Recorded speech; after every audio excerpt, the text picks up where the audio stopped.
1번 신병. 최근에 신병이라는 드라마를 좀 재밌게 봤습니다.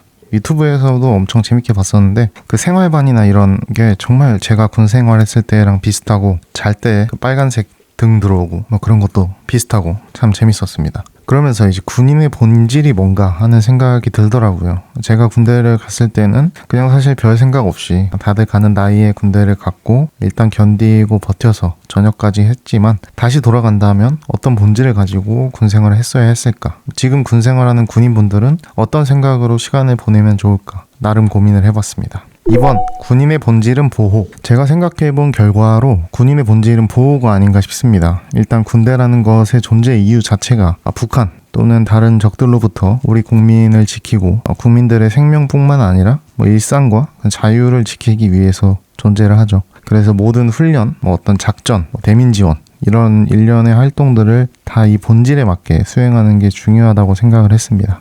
우리가 더운 날 훈련을 나가더라도 우리가 이 훈련을 잘 해야 나중에 더울 때 전쟁이 나도 국민들을 지킬 수 있다. 그리고 우리가 이 너무 힘든 행군을 하더라도 우리가 이걸 잘 해야 실제 전시에서 빠르게 국민들을 지킬 수 있다. 우리의 가족, 우리 연인, 그리고 또는 과거의 어린 나와 미래의 나를 지킨다는 느낌인 거죠. 아니 국방부의 시간은 어쨌든 간다 라는 말도 있듯이 그냥 버티면 되지 그런 게 어딨냐 이럴 수도 있지만 왜 내가 여기에 있고 왜 내가 이걸 하는지 알아야 내 시간을 그냥 버리는 게 아니라 의미 있는 시간이 되고 결정적인 상황에서 잘못된 행동을 하지 않을 수 있습니다. 3번 계엄군. 특히 이번에 계엄 상황에서 이런 생각들이 중요했을 것 같습니다. 군인은 국민을 보호하기 위한 사람들이거든요. 이 상명하복이 중요하긴 하지만 그게 불법적인 짓이고 본질을 벗어나는 짓이라면 해서는 안 되겠죠.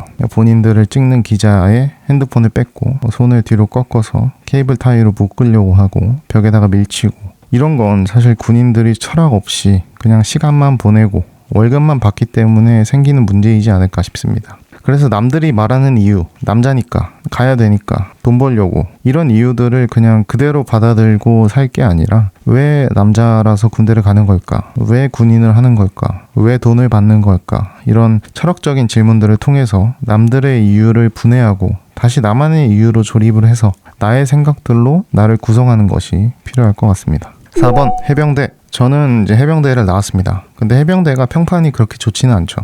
너무 나대고 민폐준다. 근데 이제 훈련이 힘들고 군생활도 힘든 우리 해병대가 왜 이렇게 평판이 안 좋을까? 우리 해병대들도 스스로 생각해 볼 필요가 있습니다. 우선 해병대라는 것이 존재 이유는 상륙, 공격이죠. 바다에서 육지로 상륙을 해서 육지에 있는 적을 몰아낸다. 상대 입장에서는 해안에 상륙하지 못하도록 지뢰도 설치하고 기관총도 설치하고 그러겠죠. 이 상륙군의 생존율은 10%에서 30% 정도라고 합니다. 10명이 배에서 내려서 뛰어가면 1명에서 3명만 남는 거죠. 보통 육군이나 다른 군대에서는 3배 법칙이라는 게 있습니다. 100명이 진지를 펴고 있으면 300명이 공격을 해야 승산이 있다는 건데요.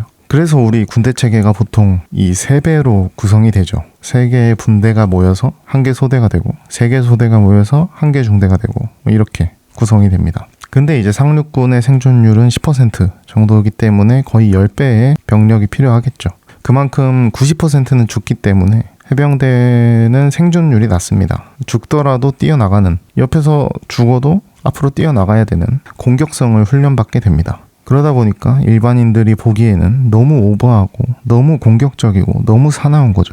근데 이제 해병대 입장에서는 동료들이 죽더라도 계속 악으로 뛰어나가야 되고 소리를 지르면서라도 그 공포를 이겨내도록 훈련받는 거죠. 그래서 우리 해병대도 이런 철학을 갖는 게 중요합니다. 해병대의 본질은 공격이지만 그 본질은 결국 국민을 보호하기 위해 존재한다. 국민의 일상과 자유를 지키기 위해서 적을 공격을 하는 거니까요. 해병대에 가시게 된다면 아니면 해병대에 나오셨다면 아니면 지금 해병대에 계시다면 결국 우리가 하는 공격도 국민을 보호하기 위해서 한다는 걸 인지해서 공격성을 잘 다스려야 해병대의 평판도 나아지지 않을까 싶습니다. 5번 보호. 오늘은 이렇게 군인의 본질이 보호다. 해병대의 본질은 공격이지만 그것도 보호하기 위한 공격이다. 이런 얘기를 하면서 군인 개개인이 이런 자주적인 생각을 통해서 본인만의 생각을 가지고 군생활을 해야 잘못된 선택들을 하지 않을 수 있다는 걸 얘기해 봤습니다. 국민을 보호하기 위해서 군대를 가놓고 국민인 후임을 괴롭히고 못살게 굴면 안 되겠죠. 그래서 군 생활을 하고 계신 군인분들이 다시 한번 생각해 보시면서 안전하게 있다가 오시길 바라봤습니다. 결국에는 전역하면 우리도 다시 국민이 되잖아요. 저도 그 2년 동안 나머지 내 인생들을 지키지 않았나 이렇게 생각하면서 기억들을 좀 잘 포장해 두려고 합니다. 힘써주시는 과거의 우리 현재 군인분들을 응원하면서 마치겠습니다. 감사합니다.